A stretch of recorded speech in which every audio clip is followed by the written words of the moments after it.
Chapter 27. Cold fury burned the world white. Kyler sprinted to cross the rooftop. He reached the edge and leapt, soaring through the night air. He cleared the 20-foot gap easily and ran up the wall. He pushed off it, grabbed the extended roof beam, and flipped himself up onto it, not even wobbling.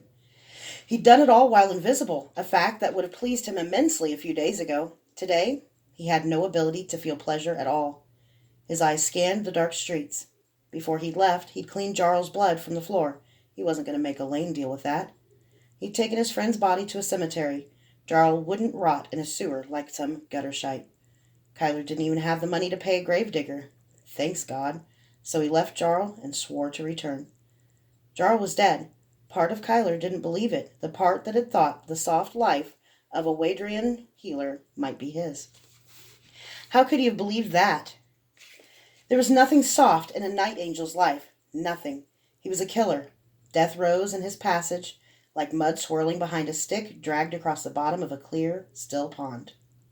There, two punks were hassling a drunk. Gods, was that the same drunk he'd left to his fate the other night?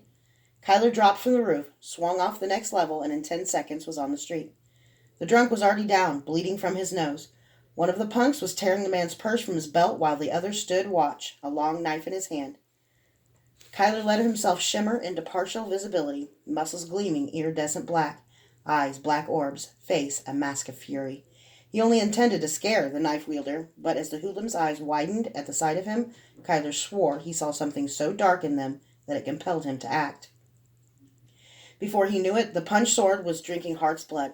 The hoodlum's knife dropped on the ground. "What are you doing, Tare?" the mugger asked, turning. A moment later, Kyler had the mugger pinned against the wall by his throat. He had to suppress the urge to kill, kill, kill. "Where's the Shinga?" he demanded. Terrified, the man flailed and screamed, "What are you?" Kyler caught one of the mugger's flailing hands in his own and squeezed. A bone popped. The man screamed. Kyler waited, then squeezed harder. Another bone popped. The stream of curses was unimpressive. Kyler ground the mugger's hand to pulp, then grabbed his other hand. The man started gibbering as he looked at his mangled hand. "Oh shit, oh shit, oh shit, my hand!" "Where's the Shinga? I won't repeat myself again." "No! Stop! Third warehouse down from Dock 3. Oh God, what are you?" "I am Retribution," Kyler said. He cut open the man's neck and dropped him. The drunk gaped at him. He looked like he thought he'd gone crazy. The warehouse was definitely the Shinga's place, but Baruch Sniggle wasn't there. Kyler supposed it was too much to expect. There were, however, 10 guards waiting inside the front door. Kyler stared down at them from the ceiling beams, looking for one who might know more than the others. The presence of the guards was evidence enough that Baruch Sniggle had sent the wet boy who killed Jarl. Kyler had no idea how they'd learned that he was the one who'd made Sniggle wet himself the other night, but killing the wrong man for it was exactly what this Shinga would do. Kyler dropped behind a man who looked like the leader. He broke the man's right arm and drew the man's sword. Half of the thugs were down before they grasped the idea that they actually were supposed to fight the invisible man killing them.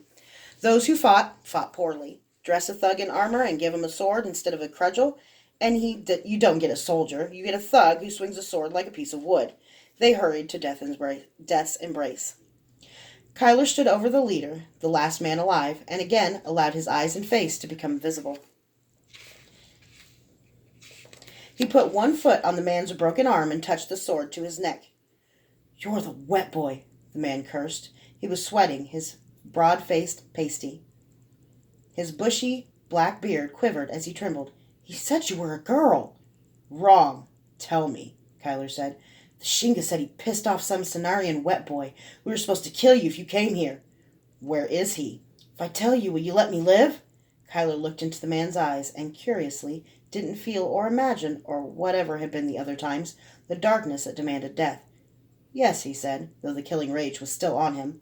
The man told him of a hideout and another trap, an underground room with only one entrance, another 10 guards.